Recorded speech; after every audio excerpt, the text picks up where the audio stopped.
North Mode 7-meter hand wing. Unboxing, measurements, and thoughts. That's what we're going to be doing today. I'm going to give a shout out to Seth and Tucker at Mac Kite. I had a 6.2 meter Fly Surfer Mojo and I really liked it. It was great value, good performance. I was planning to get more, but I was always having problems with the center strut and they worked with me to try to fix it. It couldn't get fixed, so they're able to return it for extra credit for this hand wing, a 75 centimeter mass bag for access, and a nice Mystic 135 centimeter foil bag, which fits all my Axis foils, and it also fits my 100 centimeter Dwarcraft foil board. It all fits in there really nice, and it fits in the back of my vehicle so much better. Really stoked they're able to work with me and move forward with a hand wing that will hopefully have no issues. Really like the Fly Surfer Mojo overall. I probably just had a bad one, but with me, I'm not really looking for a huge number of hand wings. I want just a few, and when one of my hand wings doesn't work, it definitely can take me out of a big wind range. So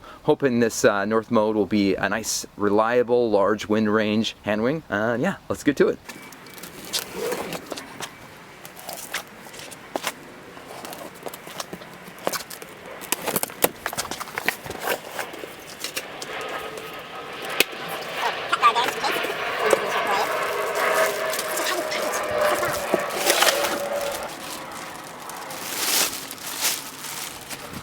I like the bag. I like how it's longer and it's not very tall. So it just doesn't take up much volume. Not much space. Well, that's cool. 180 warranty. I'm gonna do that. A little strap to hold it all together to make sure it stays tidy in the bag. Nice. Wrist leash. Now that the wrist leash is off, let's get a weight. So we have a weight of 7.5 pounds, which is 3.4 kilograms. In the kit, comes with stickers, comes with a little clasp to cover the hose to and from bladders, the leading edge and strut, repair pad, extra sticker repair pads repair kit, which has cleaning instructions for the squares. There's a bunch of squares, and this is the bladder repair kit, little sandpaper to scratch up the area. Instructions.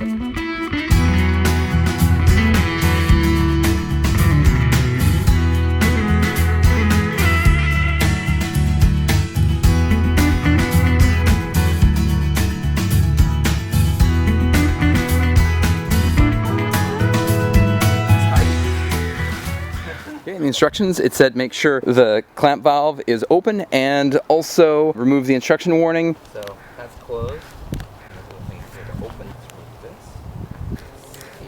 I called Mac Kite and talked to Ryan, and he said I have the part. It just takes a little bit of energy to get on. This is what it looks like. So twist it. Let's see, 2 hands. I think it just needs some exercise.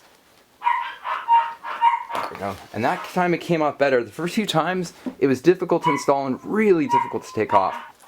There we go.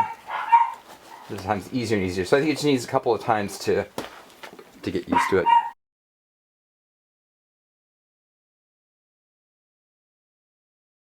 I also confirmed on how to fill. Close the strut, fill with the leading edge, empty with the strut, and then also empty with the leading edge moments afterwards. Or I can just leave the strut closed and empty with the leading edge if I have time. I'm going to try that just because it may be one less step. And recommended PSI is 7 PSI.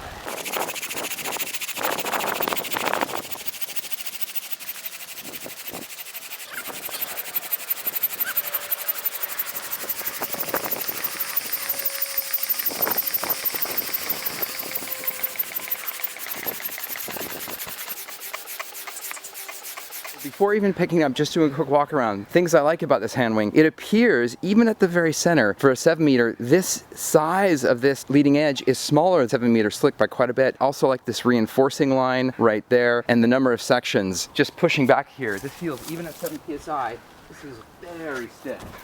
There's a lot of power right here. I'm loving the actual fiberglass battens. I've seen some battens that are cloth or just rubber, and they just bend, where this is a nice tight, stringent feel, and these can be replaced.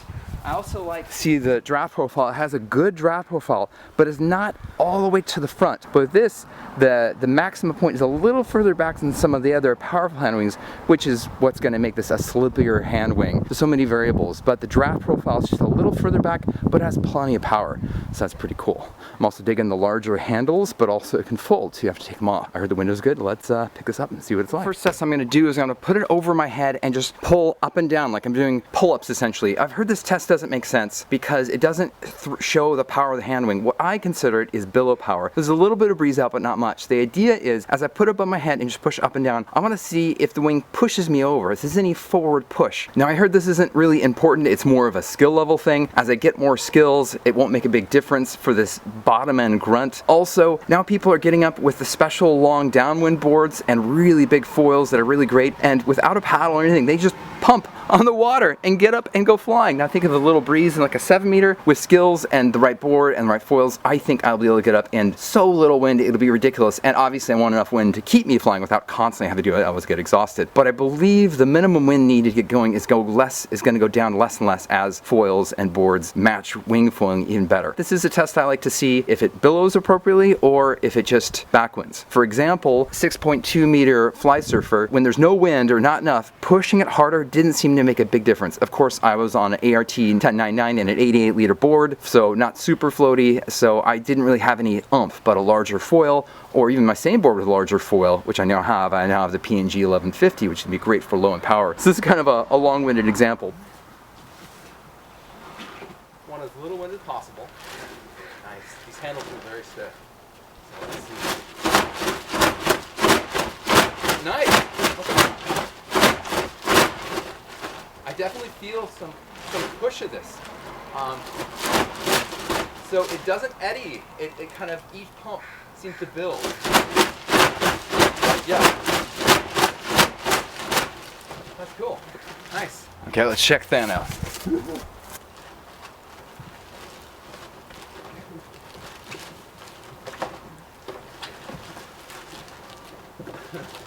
And then unravel. We had something that's so easy to do with stiff handles. That control with soft handles, it's really difficult to get that level of control.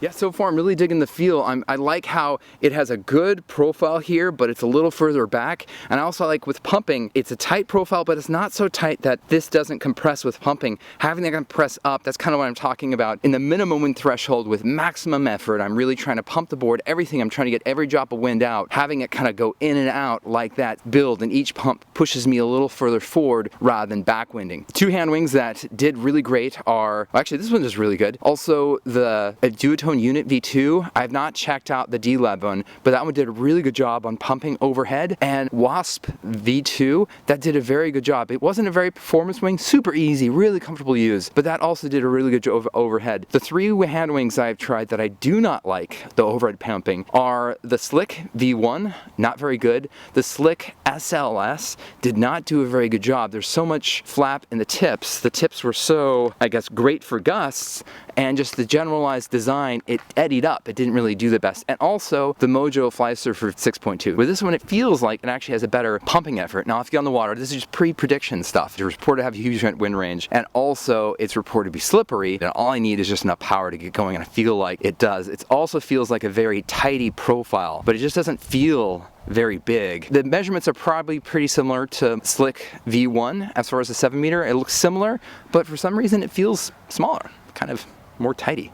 Yeah, let me take the length and width. Length is 8 feet 6 inches, 102 inches, or 259 centimeters. The width is 360 centimeters, or 142 inches, or 11 feet 10 inches. Feels like I can maintain it pretty darn well with like this, where that's an interesting variable, because a full boom, I wouldn't have that. I just have this, and this, I don't have as much torque twist. With this, I can more easily give some torque. So having this connect here gives me more leverage on a single hand position. I'm really curious to have this on the water to see what it's going to be like. But this almost, in a sense, feels better one-handed than the Slick V1 I had. I just have a lot of torque and leverage, and even with the wind at my back a little bit, I'm able to kind of, one hand, I can kind of torque it and leverage a little bit better. kind of have to angle towards the wind right there. But yeah, really excited about the potential about one-handing this, or winds at my back there a little bit, or just being able to do a transition, flying tack, flying jive with one hand, where my mojo was awesome and had a center handle, but there's almost no control. Any twisting didn't do anything. Where this, I can have complete control. Yeah, this is sweet. This feels really good. And it feels almost better than a full boom so far.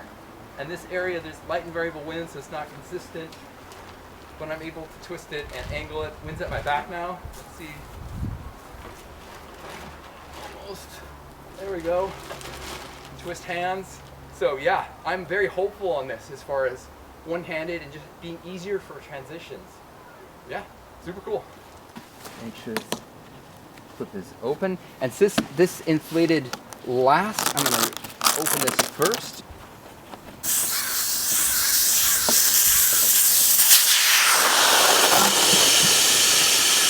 Okay, that's inflating through that valve.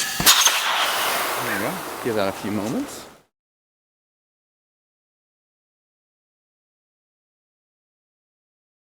How the instructions recommend to roll for the hand wing worked great. This is right here. And I just grab this leg and slap, kind of put right there. 1, 2, and 3. And unroll. And then fold over.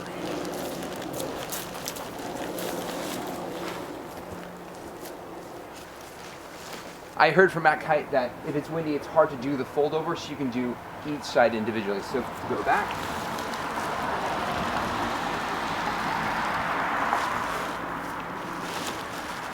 And for this, I like to do a little bit of a tidying up. Again, harder to do if it's windy out. Good. So the first part, I don't like to roll tight. Just kind of a nice loose roll here, and then after the initial, you can go a little bit tighter.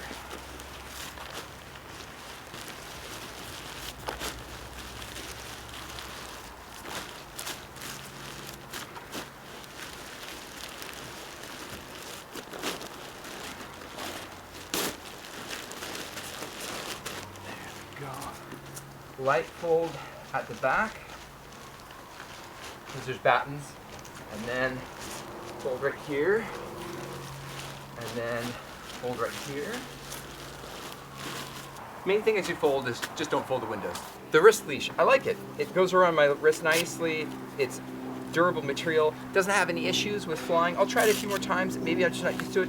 So far, I think I enjoy a waist leash more, just the dynamics of it, because with one hand, it's kind of slack if you're close to the front handle, and if you're the back handle, it's kind of taut.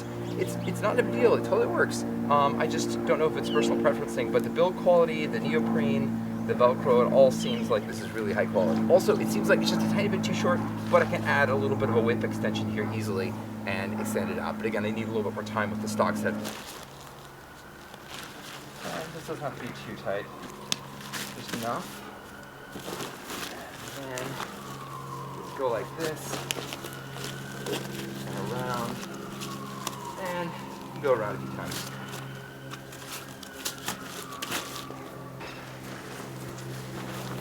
And this long bag comes in handy because it doesn't take up much space, but the extra length just slides it nicely.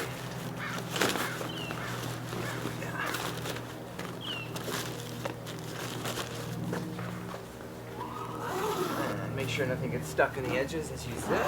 But yeah, this looks really cool. I'm glad that it fits in the bag with just a couple of rolls, and I'm digging the longer bag and not as thick. That's really going to be nice for packing up. Yeah, if you have any questions, let me know. Like, subscribe, and share, and thanks. See you on the water.